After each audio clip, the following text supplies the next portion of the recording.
Bonjour et bienvenue à l'épisode 1 de la saison 4 des vidéos Back to Basics consacrées à l'intelligence artificielle. Aujourd'hui, nous allons parler de l'utilisation des données. Nous allons voir d'autres épisodes à venir, mais bien entendu, pour l'utilisation des données, je vais faire appel à mon collègue Patrick, à qui je vais passer ce micro. Merci Olivier.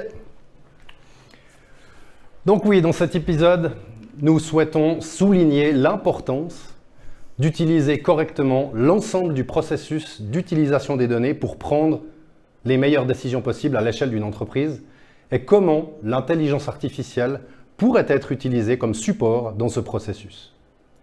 Vous vous souvenez peut-être que dans la saison 2, nous avons parlé de la façon dont la structure d'utilisation des données couvre plusieurs étapes importantes, à savoir la collecte de données, l'intégration des données, le stockage des données, l'analyse des données en temps réel et finalement la distribution de ces données. Nous avons également utilisé à titre d'exemple les véhicules autonomes. Ces voitures autonomes montrent comment toutes ces étapes ci-dessus fonctionnent ensemble dans une boucle continue, aidant finalement le système à apprendre et à s'améliorer au fil du temps. Et ce processus continu est essentiel pour prendre de meilleures décisions et piloter les futurs développements des véhicules. Ainsi, en examinant la définition de l'utilisation des données, prendre de meilleures décisions en exploitant à la fois des données, les algorithmes et les connaissances business est un facteur clé et apporte une énorme valeur ajoutée pour les entreprises. Et cette définition représente la manière dont nous la résumerions en termes finalement assez simples. Et pour mieux illustrer le processus de prise de décision, permettez-moi d'utiliser cette animation. Dans un premier temps, aucune décision ne peut être prise sans données et sans une utilisation correcte des données. Dans ce gros premier rouage que vous voyez ici, ça représente réellement les données et comment celles-ci sont utilisées et traitées. Et encore une fois, vous pouvez avoir le meilleur cas d'utilisation d'intelligence artificielle possible, mais si vous n'avez pas de données sous-jacentes correctes, vous risquez d'échouer lourdement. Deuxièmement, nous avons les ordinateurs et nous avons des algorithmes qui dictent comment les ordinateurs doivent fonctionner. On peut faire un parallèle avec la cuisine, d'accord ? Où les gens peuvent suivre différents types de recettes pour créer des plats nouveaux et uniques avec des goûts et des saveurs innovantes. Et finalement, les algorithmes ne sont rien d'autre que des recettes pour les ordinateurs. Ils disent à l'ordinateur comment faire les choses pas à pas. Et ces recettes ou algorithmes peuvent être utilisés dans de nombreux contextes. Par exemple, ils aident à faire tourner les moteurs de recherche sur Internet. Ils aident à personnaliser ce que vous voyez sur les réseaux sociaux. Ils aident à contrôler les appareils domestiques intelligents. Ils aident à compléter un message WhatsApp. Ou ils aident même à faire des transactions boursières, et ainsi de suite. Et en suivant ces algorithmes, les ordinateurs peuvent gérer rapidement et avec précision un grand nombre de données, trouver des modèles, automatiser certaines tâches et finalement fournir un soutien considérable dans le processus de prise de décision. Cependant, il reste toujours un facteur clé qui manque dans cette équation. Qui crée ces recettes, ces algorithmes ? Les humains sont toujours derrière, n'est-ce pas ? Et l'intelligence humaine et les connaissances de gestion ou le sens des affaires, telles que représentées ici, sont finalement essentielles pour une prise de décision précise. Et si l'utilisation des données continue d'évoluer, il faut encore beaucoup de temps et d'intervention humaine pour se développer davantage. Les qualités humaines telles que la créativité, la pensée critique, l'intelligence émotionnelle et la résolution de problèmes complexes restent irremplaçables et difficiles à reproduire pour les machines. Ainsi, et pour résumer cet élément essentiel, l'avenir de l'utilisation des données devrait impliquer des synergies entre les humains et les machines, avec finalement des machines améliorant et soutenant les capacités humaines, permettant ainsi aux gens de se concentrer sur des tâches de plus haut niveau, nécessitant plus de créativité et d'expertise humaine. Il est également particulièrement important de percevoir les machines comme des outils capables de stimuler la productivité et d'ouvrir de nouvelles opportunités d'ailleurs, plutôt finalement que de remplacer totalement l'intelligence humaine. Maintenant, ce que nous avons vu avec cette équation, c'est un processus unique. Mais pour favoriser une prise de décision optimale dans une entreprise, ce concept doit être utilisé sans fin et de manière itérative. Chaque jour, il pourrait y avoir quelque chose de nouveau à prendre en considération pour orienter nos décisions. Peut-être non seulement les dernières données transactionnelles de la veille, mais aussi d'autres types de facteurs géopolitiques externes, par exemple.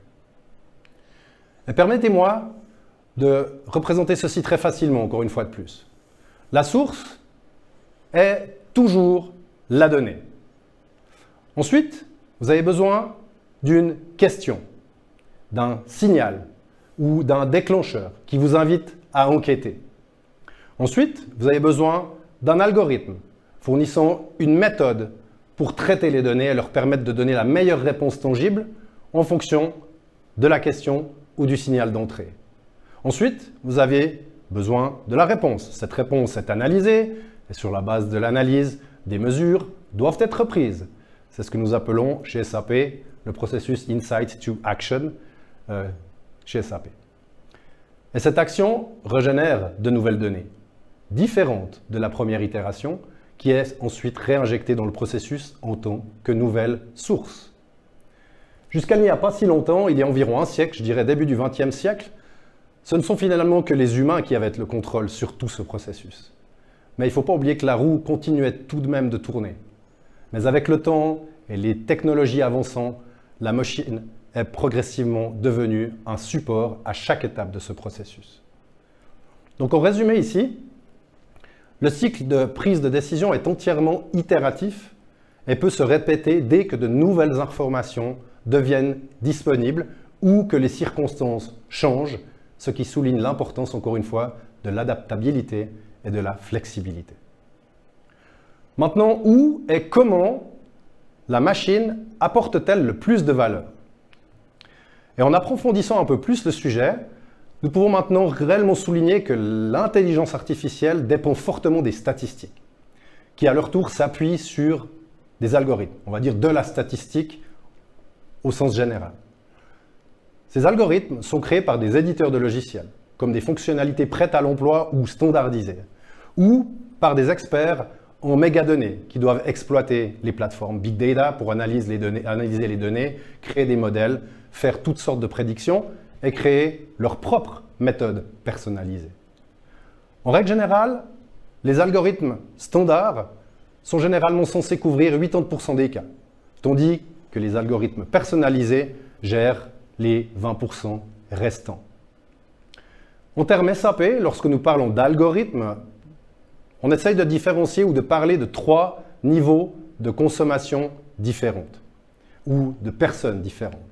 Tout d'abord, nous avons des utilisateurs fonctionnels, que ce soit des contrôleurs financiers, des cadres dirigeants évolués dans des domaines d'activités diverses, qui finalement utilisent l'intelligence prédéfinie dans les applications de gestion pour couvrir leurs besoins. Nous pouvons par exemple mentionner ici différentes applications de gestion telles que SAP S4, HANA, S4 Ariba, SAP Concur, SAP SuccessFactors, qui offrent des fonctionnalités d'intelligence artificielle intégrées pour différents cas d'utilisation.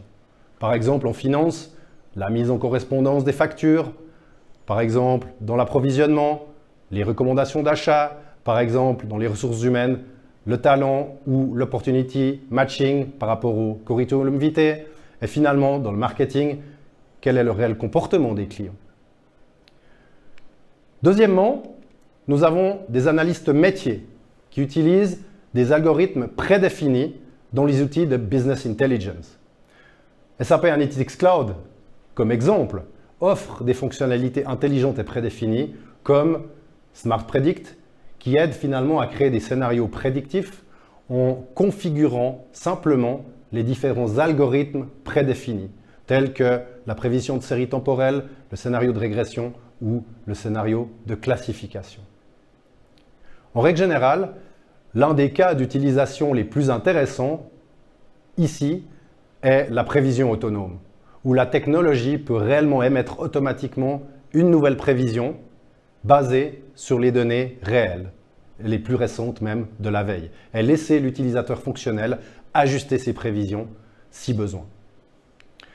Enfin, les dernières personnes ou types d'utilisateurs seront les data scientists, qu'on appelle, qui eux utilisent leur expertise en mathématiques, en statistiques et en informatique pour analyser et interpréter de grands ensembles de données complexes.